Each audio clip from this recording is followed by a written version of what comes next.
Vamos mergulhar direto num evento histórico e bíblico que é, sem exagero, absolutamente dramático. Imagina só a cena.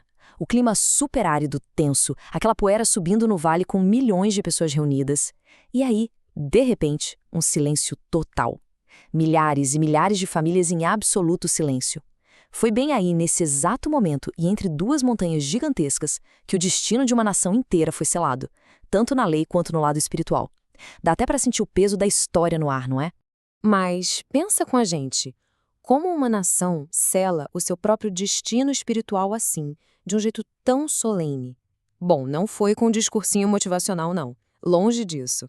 Aquele povo parado no vale estava prestes a ouvir um veredito inegociável sobre o próprio futuro, participando de uma cerimônia simplesmente assustadora que iria ecoar por várias e várias gerações. Para entender o tamanho absurdo desse momento sob a liderança de Josué, a gente precisa dar um passo atrás e olhar para uma ordem mega estrita que Moisés tinha deixado.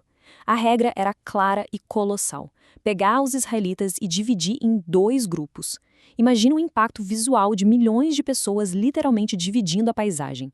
6 tribos inteiras foram lá para o Monte Gerizim para declarar as bênçãos. Já as outras 6 ficaram do outro lado do vale, no Monte Ebal, com a dura missão de proferir as maldições mais severas possíveis.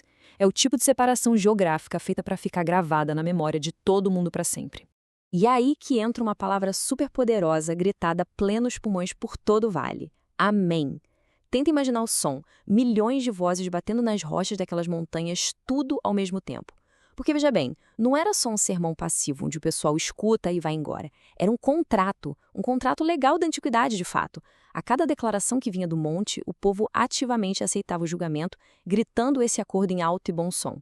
Basicamente, com esse amém, a nação inteira assinava o próprio destino com a própria voz. Seção 1. Rebeliões ocultas. A maldição contra a idolatria secreta. E olha só, esse primeiro bloco de declarações já foi direto ao ponto, atacando a raiz do problema espiritual daquela época. A primeiríssima maldição já mirava em quem fizesse imagens de escultura ou de fundição e escondesse em casa.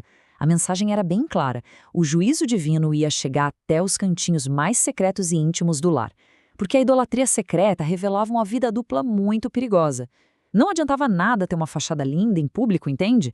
A cerimônia mostrava um contraste gigantesco entre o que se fazia escondido e aquela imensa declaração inescapável feita a céu aberto. Seção 2. Justiça social e família, protegendo os vulneráveis.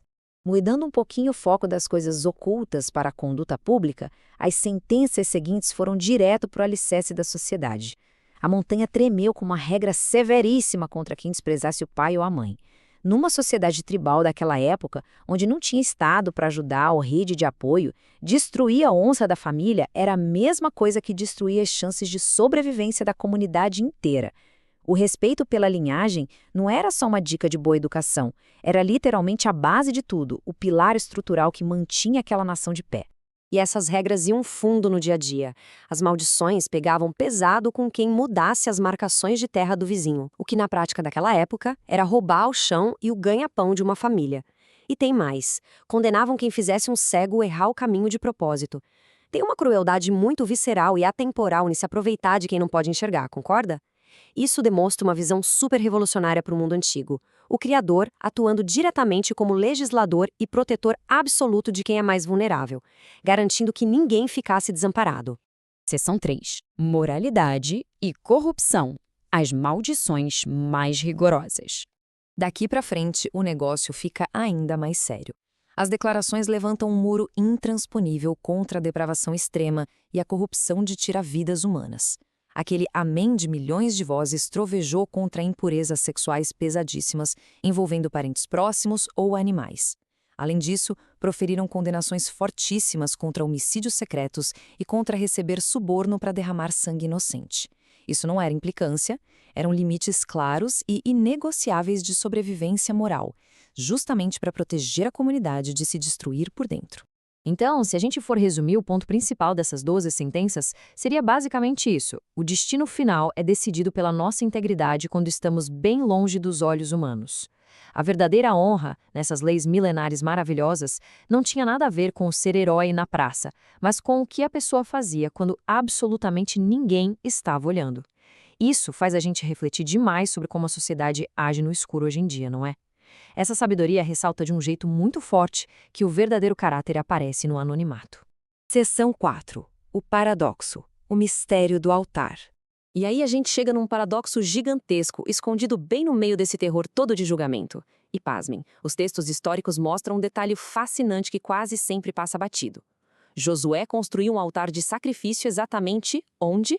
Lá no Monte Ebal. Imagina a ironia impressionante disso. Justamente a montanha poeirenta designada para proferir as piores condenações foi a escolhida para abrigar o lugar mais sagrado. O altar foi erguido na própria montanha do juízo. E tem um detalhe, esse altar foi feito cuidadosamente com as chamadas pedras brutas, ou seja, pedras inteiramente intocadas por qualquer ferramenta de ferro. Era uma exigência rígida para o lugar onde fariam as ofertas de paz. O simbolismo disso é sensacional e muito rico. A ausência de ferramentas de ferro significava que o caminho para a salvação e expiação não podia ser esculpido, polido ou fabricado pelo nosso próprio esforço ou mérito. Tinha que vir de fora, da forma mais natural e inalterada possível.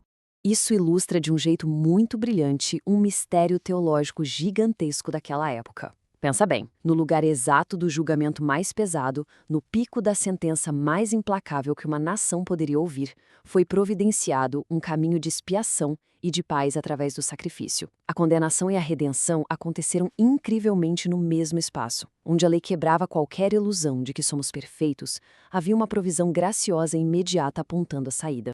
Seção 5. O peso das escolhas espirituais.